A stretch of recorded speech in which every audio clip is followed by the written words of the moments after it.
Bismillahirrahmanirrahim. In the name of Almighty Allah, who is the most beneficent, most merciful, most gracious, and the source of all knowledge.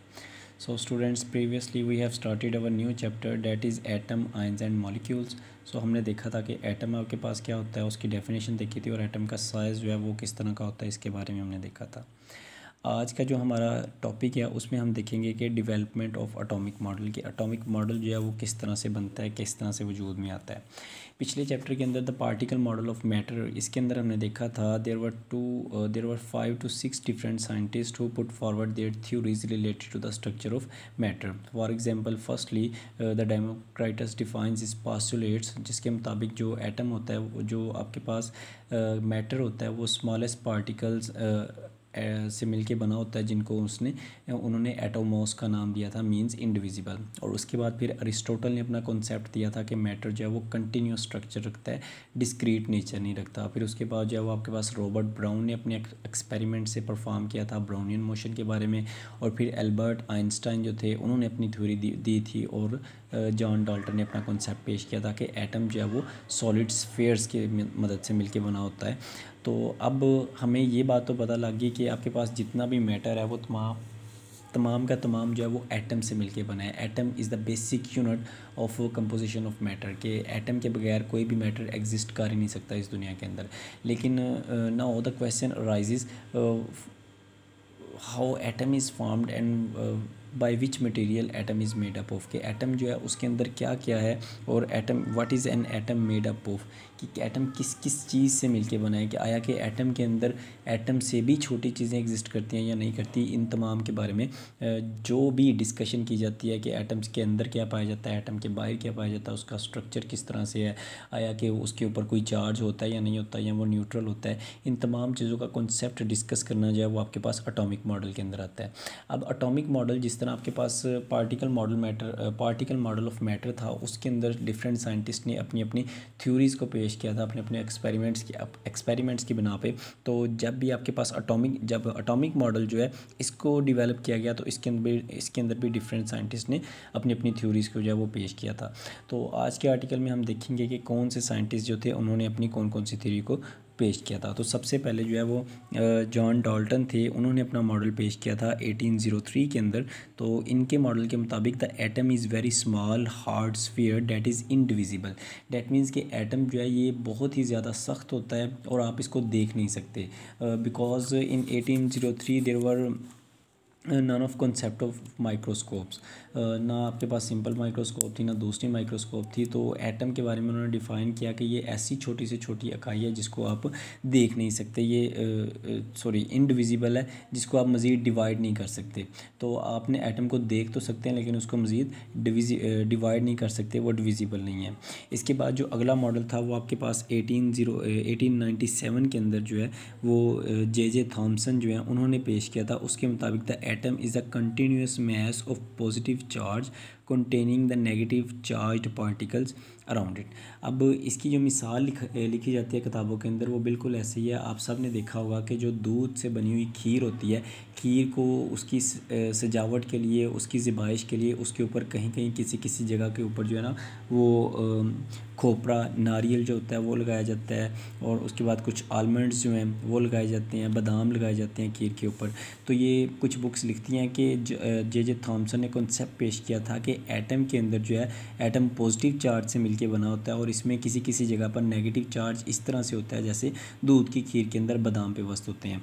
अब जैसा कि इस figure में आपको दिखाया जा रहा है कि ये पॉजिटिव चार्ज जो है ये सारा का सारा आपको शो कर रहे हैं, लेकिन जो नेगेटिव चार्ज हैं उनके अलहदा से सर्कल्स ड्रा किए गए हैं। और बिल्कुल इस तरह के सर्कल्स ये आप देखते हैं कि अपर सरफेस जो खीर की होती है उसके ऊपर इस तरह से जो है हमने आलमंड्स रखे होते हैं, नट्स रखे होते हैं, इस तरह के बादाम वगैरह हमने रखे होते हैं। तो उन्होंने ये कॉन्सेप्ट दिया था कि एटम जो है ये कंटिन्यूस पॉजिटिव मैस होता है, और इसके अंदर किसी जगह पर जो है वो नेगेटिव चार्ज इलेक्ट्रॉन्स जो हैं वो एग्जिस्ट करते हैं। इसके बाद जो है 1911 के अंदर जो है 1911 में रदरफोर्ड ने अपना कॉन्सेप्ट पेश किया था, और इसने कहा था कि आपके पास एक एटम है, एटम के अंदर फर्दर स्मॉल पार्टिकल्स हैं जिनमें जो कि कुछ आपके पास न्यूक्लियस के अंदर एग्जिस्ट करते हैं, कुछ न्यूक्लियस से बाहर एग्जिस्ट करते हैं। तो उन्होंने डिफ़ाइन किया था कि एटम का जो न्यूक्लियस है वो एग्जिस्ट करता है, और जो इलेक्ट्रॉन्स होते हैं वो एटम के न्यूक्लियस से बाहर होते हैं, और वो कहाँ पे होते हैं, किस जगह पे होते हैं, इसके बारे में कॉन्सेप्ट नहीं था दिया, लेकिन उन्होंने सिर्फ ये बताया था कि एटम का एक न्यूक्लियस एग्जिस्ट करता है, उस पर पॉजिटिव चार्ज होता है और इलेक्ट्रॉन जो है वो इसको सराउंड किए होते हैं। उसके बाद जो है 1913 के अंदर ही जो है वो आपके पास बोहर ने अपना कॉन्सेप्ट और मॉडल पेश किया था। उन्होंने बताया था कि आपके पास atom has a nucleus, electron move in the fixed orbit around the nucleus, कि आपके पास एटम जो है उसके अंदर न्यूक्लियस ज़रूर होता है। ये जो है उन्होंने रदरफोर्ड का मॉडल जो है उसको ये एक्सटेंड किया था कि एटम जो है उसके अंदर जो है एक न्यूक्लियस लाजमी तौर पर एग्जिस्ट करता है, लेकिन जो इलेक्ट्रॉन है उनके बारे में रदरफोर्ड ने नहीं था बताया कि वो किस तरह से, किस सिचुएशन में, किस कंडीशन के अंदर जो है न्यूक्लियस से बाहर एग्जिस्ट करते हैं। लेकिन इतना ज़रूर बताया था कि इलेक्ट्रॉन जो है वो न्यूक्लियस से बाहर एग्जिस्ट करते हैं। तो बोहर ने क्या किया था, प्रोफेसर नील बोहर ने इस कॉन्सेप्ट को आगे बढ़ाया और इस चीज़ को साबित किया कि आपके पास जो इलेक्ट्रॉन जो होते हैं वो मखसूस ऑर्बिट्स के अंदर जो है वो घूम रहे होते हैं, ऑर्बिट्स में घूमते हैं या शेल के अंदर घूम रहे होते हैं। इसके बाद जो है बोहर के मॉडल को मद्देनज़र रखते हुए जैसे जैसे मज़ीद साइंटिस्ट ने जो है वो रिसर्च की, रिसर्च करने के बाद हमने मॉडर्न मॉडल ऑफ एटम जो है उसको डिफ़ाइन किया।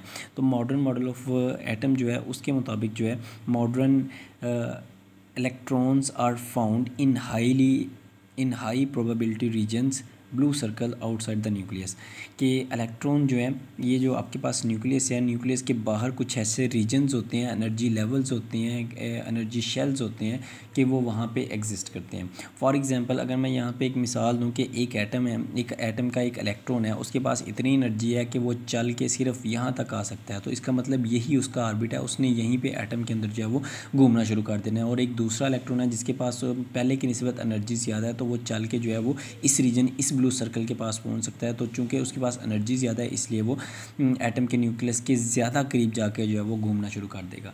तो ये आपके पास कॉन्सेप्ट था। ये तमाम साइंटिस्ट थे, पांच डिफरेंट मॉडल्स आए थे। सबसे पहले डाल्टन का मॉडल आया था, फिर जे थॉमसन ने मॉडल पेश किया था, फिर रदरफोर्ड का, उसके बाद प्रोफेसर नील बोहर का मॉडल था और उसके बाद जो है वो मॉडर्न मॉडल जो है वो दिया गया।